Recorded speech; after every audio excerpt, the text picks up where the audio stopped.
साथ रब्ज लाइव देख रहे हैं आप। चिराग पासवान और पशुपति पारस नीतीश के खिलाफ हुए एकजुट। जी हाँ, जैसा कि बीते दिनों ऐसी चर्चा हो रही थी कि भाजपा की ये पूरी कोशिश रहेगी कि लोकसभा चुनावों से पहले चिराग पासवान और पशुपति पारस के बीच की तकरार खत्म हो जाए। हालांकि इन दोनों नेताओं ने अभी तक औपचारिक रूप से सुलह का ऐलान नहीं किया है, लेकिन नीतीश कुमार के खिलाफ एक मुद्दे पर दोनों के सुर एक नजर आ रहे हैं, जो इस बात का संकेत है कि अगर परिस्थितियां अनुकूल रही तो फिर चिराग पासवान और पशुपति पारस एक बार फिर एक ही झंडे के तले आ सकते हैं। अगर सब कुछ ठीक रहा तो ये दोनों फिर से एक बार एकजुट होंगे, एक झंडे के तले आएंगे। दरअसल बिजली दरों में वृद्धि के मुद्दे और बिहार की बदहाली पर पशुपति कुमार पारस और चिराग पासवान के सुर एक नजर आ रहे हैं। अब बता दें कि लोक जनशक्ति पार्टी रामविलास के राष्ट्रीय अध्यक्ष चिराग पासवान ने बिजली दरों में वृद्धि के विरुद्ध आंदोलन की घोषणा की। उन्होंने कहा है कि बिहार में बिजली दर में अप्रतिशत वृद्धि हुई है। चिराग पासवान ने कहा कि सरकार मौजूदा बिजली दर में 50% वृद्धि करने जा रही है।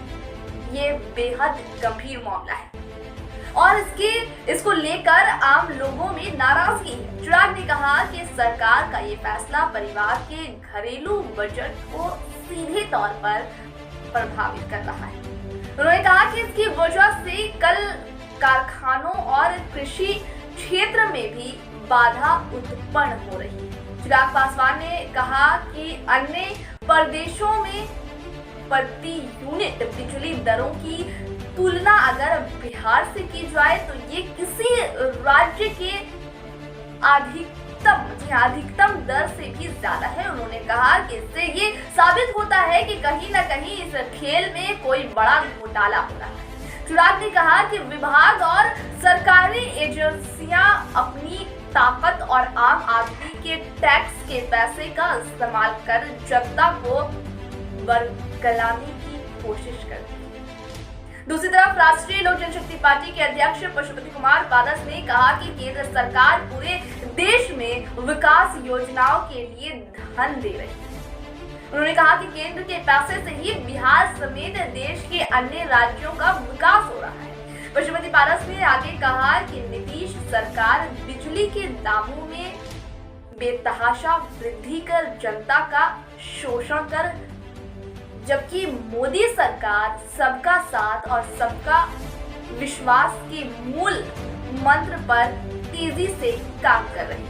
यह सबका साथ सबका विकास।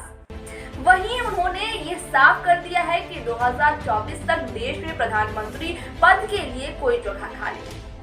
इस तरह जनता का शोषण होने के मुद्दे पर पशुपति और चिराग के सुर एक नजर आ रहे हैं। ऐसे में लोगों का कहना है कि चिराग पासवान और पशुपति पारस जल्द एकजुट हो जाएंगे ताकि दिवंगत रामविलास पासवान की लोजपा बिखरने से बच जाए। खबरों जिस तरह की खबरें थी उस तरह हमने आपको बता दिया और फिलहाल तो ये खबर यही तक थी। इस तरह की खबर के साथ फिर आपसे मुलाकात, दीजिए इजाजत।